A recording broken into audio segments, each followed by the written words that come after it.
Welcome to We Dig, the show where we talk about music, food, and celebrate the great culture of Toronto. My name's Laird. I'm Madeline, and I have a question. Does Chris Columbus know you stole his t-shirt? They're the wet bandits, all right? Okay, but like theft is still not cool, so. Here's where we dig.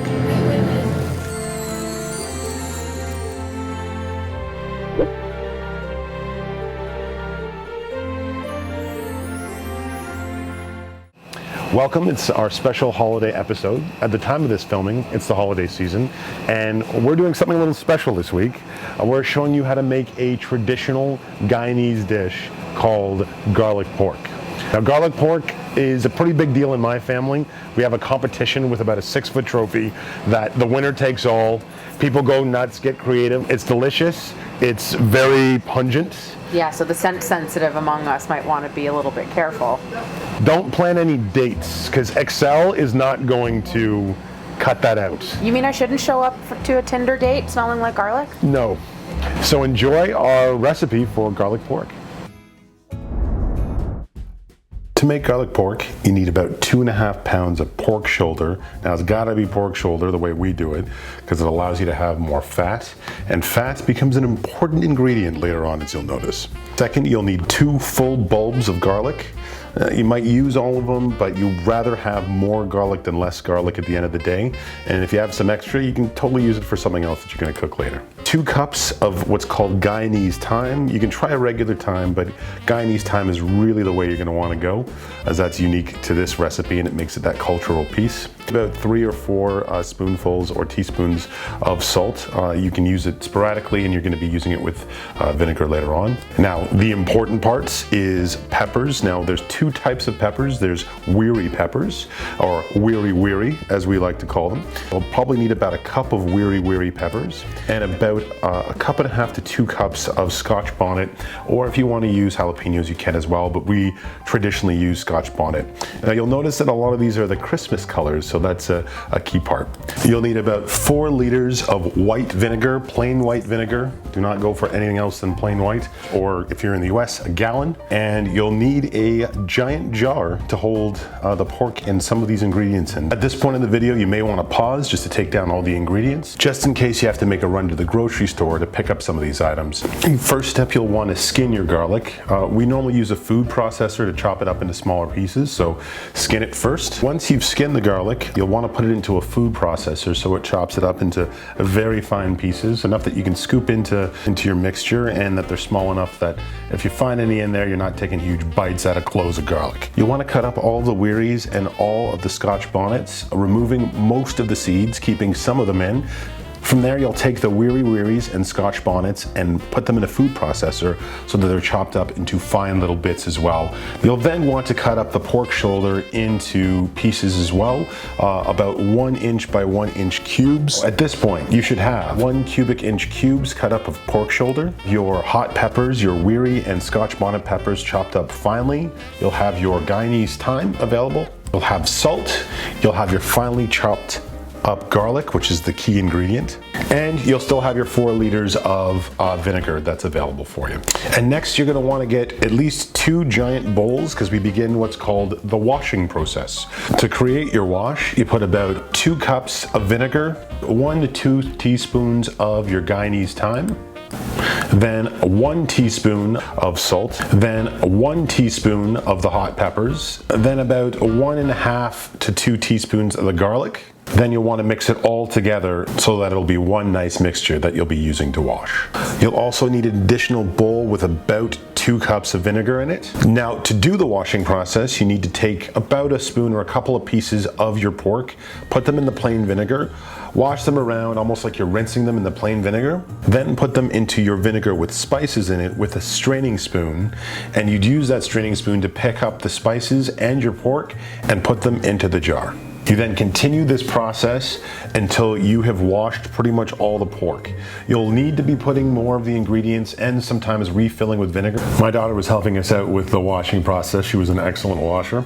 Now this is where your jar of pork starts to look festive. It's got the white from the garlic, the red from the peppers, the golden from the peppers, the green from the thyme, and you have your pork amidst all of this. Once we have all of our pork in our jar, we top up the jar with the leftover spices from the second wash so that all those sit at the top, and we mix it around a little bit. Not all the way to the top, but just so that it's above the pork.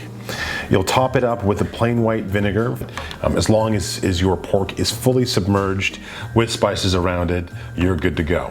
Once your pork is fully submerged, we normally put some cellophane or some saran wrap around the top to make sure that it's airtight sealed. You don't want any excess air or outside air to get in while it's in its marination process. Once you've fully sealed the top, you'll want to put it in a non-disturbing place. We often just leave it out on our front counter. You want the pork to sit for at least 3 days, but on average we leave it for 4 days, and then you're ready to actually cook it. So that does seem like a long time. After you've waited the 4-day marination period, you then can boil it. My family boils it. Some families fry it from this point. It's really up to you, but we like to boil first and then bake. You'd start by putting all the contents of the jar into a large size pot, and then you'd be heating that up to a boil, normally from about medium to high. You can turn the stove on and allow it to boil. We often cover it so it boils faster. Beware, turn on your fans because your house is about to light up with the smell of garlic pork. While you're boiling it, wear clothing you don't anticipate wearing for at least a couple of days because it will go into your clothing. And you'll want to stir it up once in a while to make sure that it's mixing with some of the other spices. You'd want to make sure that your meat is thoroughly cooked through. Then I'll actually freeze it and then thaw it the next day, and that's the way I'm going to describe it to you this time. That pot has some valuable goods in there. You'll want to put that into a fridge, or if it's the winter time, you can put it outside till the fat coagulates. It's normally the next morning. You'll want to scrape the fat off of the top and then put it into some Tupperware and freeze it with your pork until you're ready to serve everything. It is the morning or day of you cooking your garlic pork. So your first step is to take the pork out and make sure that it's thawed. I normally take it out the night before so that it's thawed for the next morning. Once you have it thawed, you're going to want to put it onto a baking sheet with some tin foil because you don't necessarily want that smell sticking to your pans.